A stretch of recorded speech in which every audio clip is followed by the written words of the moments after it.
Პროკურატურა ბაჩუახალაიას ადვოკატ დავით დეკანოიძეს უკანონო გადაწყვეტილების მიღებაში ადანაშაულებს. პროკურატურა ადვოკატს უფლებამოსილების გადამეტებაში სდებს ბრალს. სასამართლო პროცესი 18 იანვარს გაიმართება, მანამდე კი დეკანოიძე ბრალდების უსაფუძვლობაზე საუბრობს და არგუმენტად სასამართლოს გადაწყვეტილება მოყავს. ადვოკატი ამბობს, რომ 2009 წელს მან ორ არბიტრთან ერთად კომპანია Center Points მოქალაქისათვის თანხის დაბრუნება აიძულა. კომპანიამ აღნიშნული გადაწყვეტილება გაასაჩივრა, თუმცა სასამართლომ Center Points-ის საჩივარი არ დააკმაყოფილა. ადვოკატის განცხადებით კომპანია Center Point-მა მოქალაქეს $70,000 დაუბრუნა.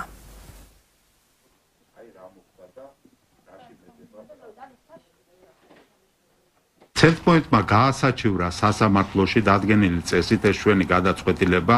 სასამართლომ ცნო კანონიერად ჩვენი გადაწყვეტილება დატოვა ძალაში, რის საფუძველზე Center Point-ი იძულებული გახდა ამ ქალბატონისთვის აენაზღაურებინა მიყენებული ზიანი. პროკურატურა კი ბრალს გვდებს იმაში, რომ უკანონო გადაწყვეტილება მივიღეთ მე და ორმა არბიტრმა Center Point-ის წინააღმდეგ.